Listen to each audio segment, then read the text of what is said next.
Hey, what's up, guys? Today I'll be talking about a recent trek I did. It was a 303 kilometers bike trek to Niagara Falls and then back to Toronto. Took around 21 hours of non-stop, like, on the move. I mean, I did stop for like meals here and there, but yeah, it was pretty much like non-stop. I was aiming at 17 hours, but I ended up doing a huge detour where my bike popped in the middle of the road. I was going from St. Catharines to Grimsby and in the middle of the highway, and I was following Google Maps for some reason. I probably shouldn't have done that, but I followed Google Maps on the way back to Toronto. It led me to a highway, so I'm like biking next to like cars. Next thing I know, I think it like maybe a glass or something in my front tire, it just fucking popped. And I'm like, holy shit, I'm in the middle of the highway. So I walked my bike back to St. Catharines, and I had to do like an emergency like booking at a bike store. They fixed my tires, and then I was on my way back. And yeah, and then by the time I got back home, it was around like 11:30, I think. I started the journey at 3 a.m. in the morning. So this was my personal goal. I wanted to do this last year because every year I try to do something like, I don't know, like a physical feat, and I love doing bike treks. So last year I biked all the way up. I can't remember the town's name. It's like it was like 140, maybe 120 kilometer trip or something like that. It was like a 100 kilometer like trip, I think. I don't know. I know like people always do bike trips to Niagara Falls, but I haven't really heard anyone do going there and then coming back. I knew that it was gonna take over like 16 hours, like 17 hours. I kind of like mentally prepared myself, and which is why I started at 3 a.m. Obviously, like unseen like circumstances do arise, and my front tire popped, which gave me a huge delay. And one of the things is like as you're doing the trek, it's kind of like doing an ultra marathon, right? Like not as close. Like I'm not comparing myself to an ultra marathon runner. The whole process took me around like 21 hours, and I'm not like, my body wasn't like quite trained to do that. And as like you're going, your body like starts to break down and you can feel it. It's a really crazy feeling. Yeah, so around the 16th hour, I think, or the 17th hour, I could feel my joints were like not quite right. Like you could tell, like you could feel something was like off. Like the screws are like kind of getting like loose. Yeah, by the 17th, like, or the 18th hour or something like that, like all your joints are like swelling up, like, and it's so painful. And I'm pretty sure I got like carpet tunnel on my like hands as well. Which I never like, I've always heard about carpet tunnel, but I never really had it until like this bike trek, because like I'm constantly like biking like this, and there's like pressure on it. And then like when I actually got off, like finally, like when I got home, it hurt so much, and I couldn't really like move properly. And after the trip, like, my knees were like fucking blown out. I couldn't like move for a few days.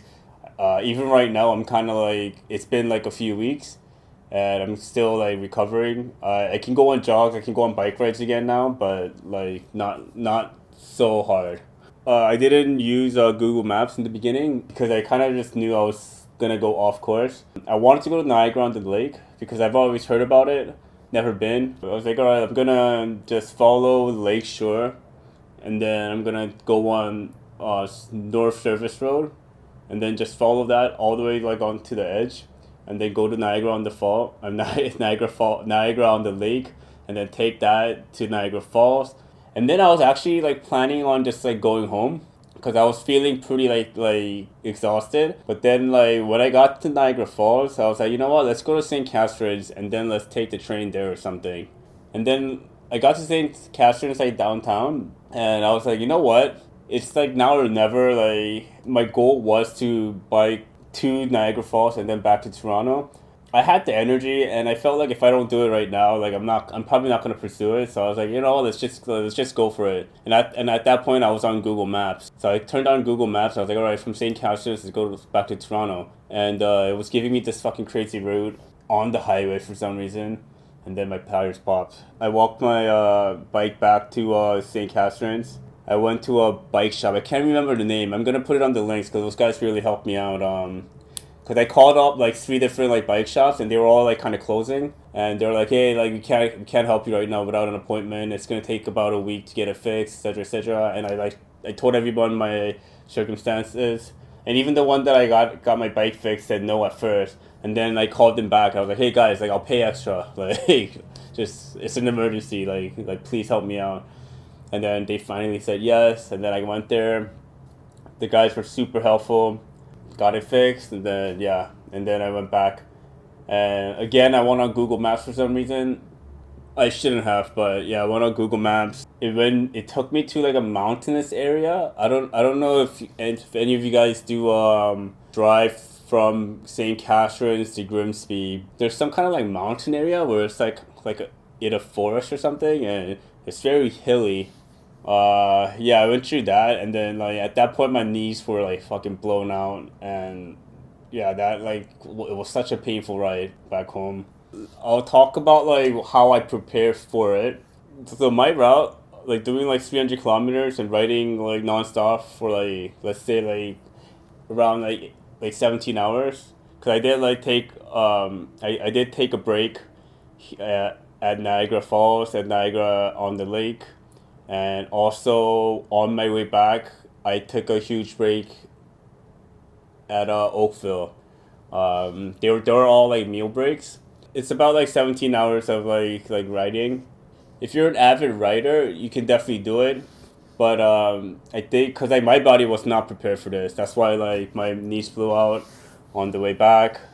Also, unforeseen circumstances made the trip longer. So maybe I could have made it without getting like super injured. But I did get injured. So I would say you do like long endurance training, because it doesn't feel the same as like getting into an accident like through impact. Like I broke my elbows like through a bike accident. It's not the same. It's not like I got a fracture and it just like it broke and it hurts. The joints it slowly goes off. Like it really feels like your screws are getting like loose, and then like it gets worse and worse, and then like it just fucking gets swollen up, and then it's super painful. So I would suggest doing some endurance training on your joints before you do that. The bike I used was this bike. It's not an expensive bike. It's like a hybrid bike from Jamie's. It's an aluminum frame. It doesn't have like a road tires. It's like a hybrid tire, which I found was actually really good, because you're gonna get like, at least the route that I took, you're gonna get road and like hilly like sidewalk areas and stuff like that. It's good to have like a little bit thicker tires to like absorb the impact. Bring a battery charger. Brought mine, super heavy duty one. I also have like lights, like bike lights for the night. I have this one, like the OLED one, like a super heavy duty one. Highly recommend to have like one of these instead of like the thicky like smaller ones, especially at night, like 3 a.m. like when you're biking. You need these, or else it's gonna be super dangerous. I highly recommend this. In my bag, I made the mistake of pre-packing like drinks and like snacks. So I packed like 5 different protein bars, 3 Gatorade bottles, and then a bottle of water. Big mistake. Like, it's such an amateur mistake. I don't know why I did this. Like, I put it in my backpack and I was biking with like so much weight. And like, I mean, as you're going, it gets lighter and lighter because like you're drinking and then you're tossing it out. It's not recommended because like obviously there's like gas stations on the way. You can like fuel up and stuff. It was super heavy in the beginning. So yeah, I wouldn't recommend that. And there's enough gas stations on the way, so you can just fuel up as you go. The Gatorades definitely did help. At least I think so. The bottle of water for sure. The thing about water for me is that I drink it way too fast. Like if I have a bottle of water, I'll just like chug it. But with Gatorade, like because it's like super sugary, it kind of makes me pace it. And then obviously like bring like a toolkit for your bike, pump, and an inner tube. I forgot my inner tube. I had my inner tube at home too, and my spare inner tube. And when it popped, if I had my inner tube, I could have just fixed it there, pumped it up, and then like went on my way. But when it like popped, I looked into my bag and I'm like, oh fuck, I forgot my spare inner tube, and then I had to go back. So yeah, don't make that mistake. Accidents will happen, and yeah, don't take that chance, because just having it in your bag will save you so much time. Because when my inner tube popped in the highway, and I realized I forgot to bring my spare inner tube.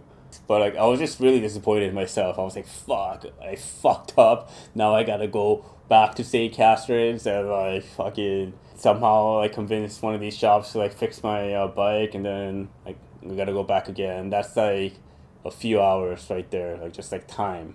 And you're fighting against time trying to get back to Toronto, right? So you don't wanna take that chance. And then I had like 5 different like protein bars. I went to my local like store, just grabbed whatever like protein bar, and then like randomly, and then I just like bought it. I will say I did have my favorites, because as I'm like going, I'm like just stuffing my face with these fucking protein bars, and there were 3 that I really enjoyed. Oh, never mind, it was 2. One of them is the Cliff Builders protein bar. Chocolate peanut butter. This shit was really good. And then the other one was One Bar. See, I even kept the wrappers because I wanted to talk about it. They were so good. The One Bar. And this was the peanut butter pie flavor. Really got me going, because these are so important as you're going, as you're like trekking, because like you don't want to stop, and you just need like energy as you go. And another one was I got these at the bike store when I had the detour. These are called Scratch Labs Energy Chews, sour cherry flavor, and these are like caffeine energy balls, right? Oh, it's like super helpful. At the detour, my morale was already like low, and I needed like extra energy.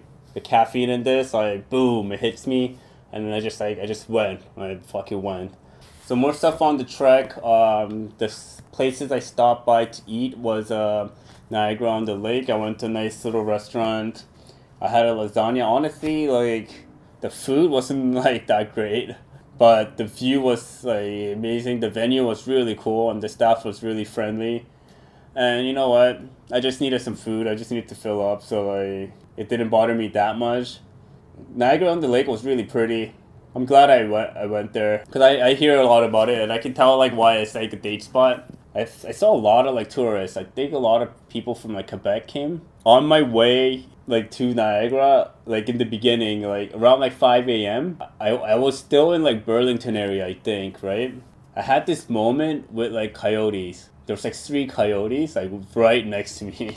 They were like big. They were like huge coyotes. They were the biggest coyotes I've ever seen in my life. And I grew up in Vancouver, where I saw lots of coyotes growing up. I was never afraid of like wild animals like that much. I've seen wolves, and I'm scared of wolves. They're fucking huge and they're super scary. Coyotes, I was never scared of coyotes, because like at least in Vancouver, these coyotes are like so skinny. They're like malnourished, and they're like, you know, they're tiny. At least like in Vancouver, like the city coyotes were like as big as like your like maybe a German Shepherd, right? It's like a dog. It's like a skinny malnourished dog. I'll fight it off or whatever. These coyotes I saw at like 4 a.m. or like 5 a.m. in the morning in Burlington. Oh my god.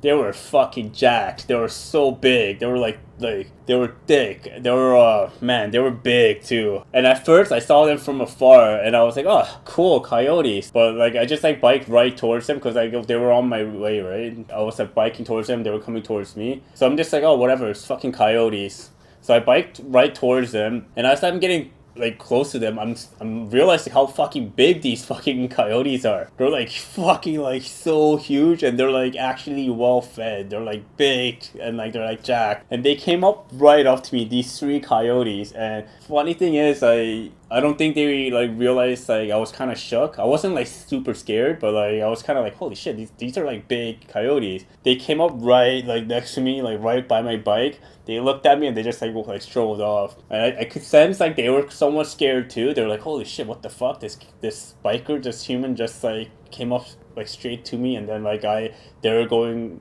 past me, I'm going past them, and we both kind of like looked at each other. And yeah, it was a surreal experience. I've never seen coyotes that big in my life. Maybe they were coyotes. Maybe they were wolves. No, I don't think they were wolves. There will be wolves in Burlington. I think they were coyotes for sure. Yeah, but I've never seen coyotes in a pack either. There was three of them. Because when I see coyotes in Vancouver, there's only like I've only seen like solo dolo ones, like just like by themselves. Yeah, so that was a crazy experience. Biking through Grimsby was a really funny experience too. Because they have these crazy houses in Grimsby. The way they build it, like the design of it, like at least like by the lakeside of it, right? Just crazy fucking like designed houses, and I was kind of like thrown away by it. Like really colorful paintings. Yeah, that was a really weird part of Grimsby. But yeah, and then on my way back, I was in a different part. I was more like central Grimsby, and the central part of Grimsby, you don't really see houses like that. It was like normal. But yeah, that was kind of interesting. I've never been to Hamilton, and obviously I haven't been to like downtown Hamilton or anything like that. I was only by like the beach side, like lakeshore side. Hamilton lakeshore side is really, really beautiful. I've never seen anything like that. I love the vibe. Like I love the vibe by the lake with all the like the big like metal like antenna, like I don't know, like the metal like structures they have by the beach, and it's like a really small beach. It's really like there's like really like nice vibes to it. There's a lot of families, a lot of just like people just chilling, like having fun. Yeah, I thought it was a really cool beach. Would like to check out more of Hamilton sometime. Well, also I went to a farm because I saw a sign that said like honey. So I was like, oh sick! I'm gonna get a pot of honey. So like I stopped by, got a pot of honey. Again, like with the whole packing like your bag full of like snacks and like drinks, it's really unnecessary because especially if you don't run into any accidents and have to do like detours and you're gonna be on time, you're gonna hit like farms on the way, and man, you're gonna get like really good quality like peaches, like apples, like whatever fruit like they're selling, and then I got honey as well. Like I mean, it's awesome. Like I had like maybe 6 peaches that day. Well, yeah, so when I was in Niagara Falls, I was surprised that it was still somewhat busy. Obviously, it's not at the same scale because COVID is happening. Because like usually like Niagara Falls is super fucking packed, right? Like day, night, whatever. And I thought it was gonna be like really empty because like it's COVID. But I was surprised to see that there were still a lot of like tourists there. Like it was somewhat like semi-packed. And you know the amusement park area? That area, there was a small gathering. I'm not going to say there was all these people. There was a small gathering of people like protesting the pandemic, the mask and everything. It's an interesting sight. This guy was calling everybody a coward for wearing masks and calling us sheeps and etc. Whatever. And I was like, I ain't got no time for this. I gotta beat the sun, baby. Gotta go.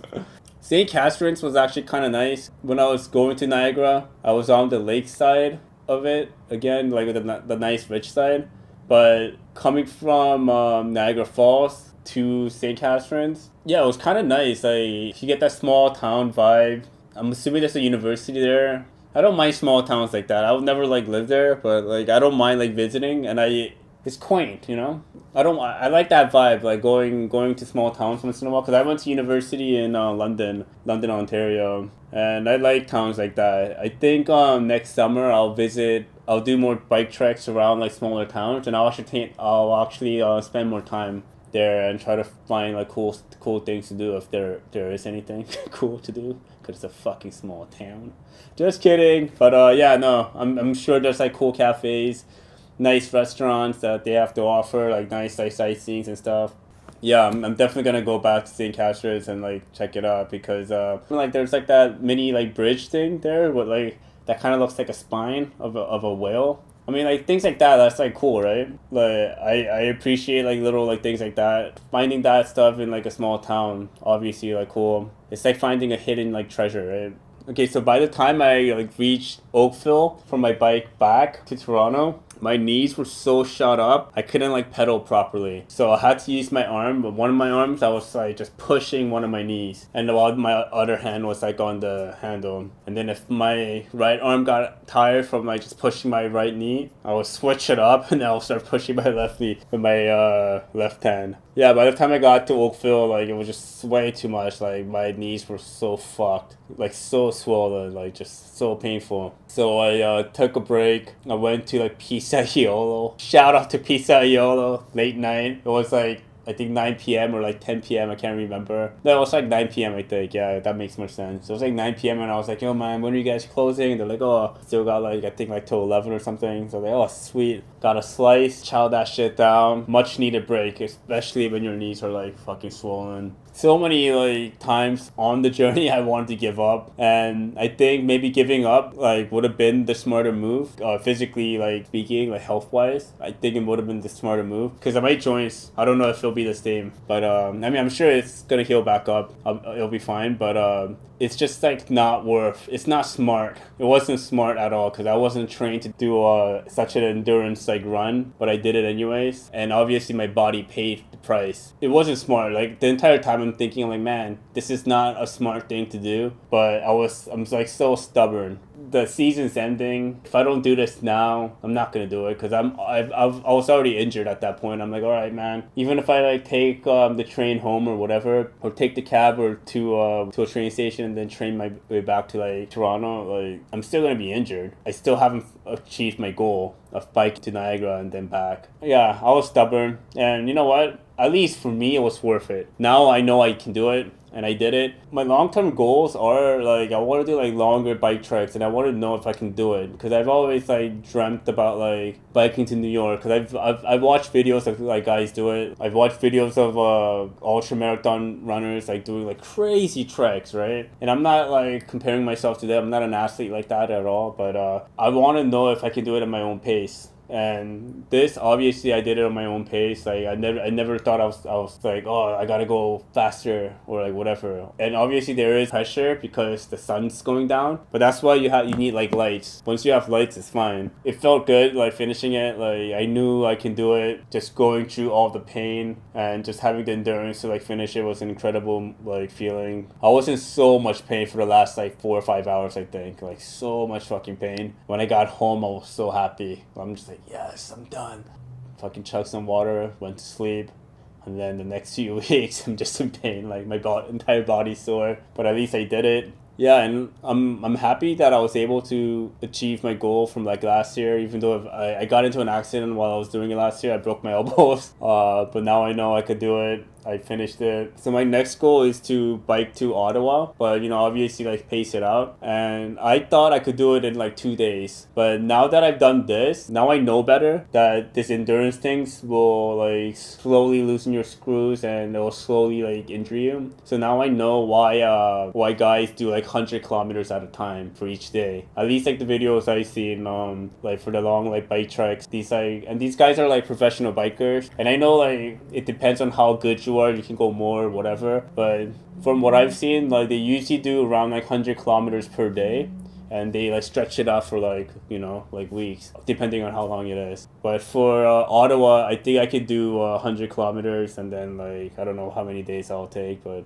I think that I'm gonna go for it. I've definitely done this experience, so I know I can do it. I've seen like the videos of where like the guys do like 100 kilometers a day, and I always like questioned why they would do that. I was like, man, why don't you just do 200 a day? Like, why don't you just do more? But now I get it. Like, it slowly fucks you up. So anyways, yeah, that's that. So next year I'll probably try to go for Ottawa. A couple days worth of trekking. But I think this year I've achieved my goal. I'm very happy. If you guys are interested in like asking questions, interested in doing this crazy trek, going back and forth, ask me questions, I highly suggest like you start at 3 a.m. because the roads are empty. Like it's completely empty. Like last year when I did it and I got into an accident, I started at 8 a.m. and it was packed. It was super busy, and then I got into an accident and then I broke both my elbows. This year I did it at 3 a.m. and it was completely empty. So nice. The nicest ride, and it's not hot. It's like, you know, nice breeze. It's the nicest ride ever.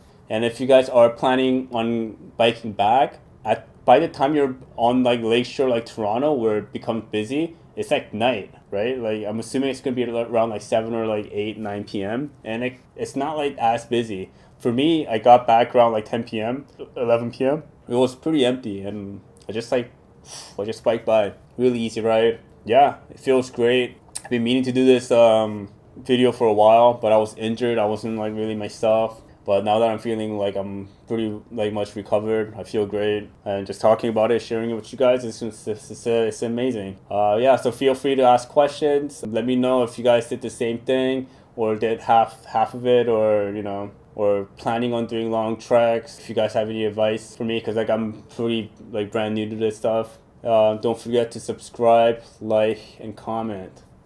All right, see you later.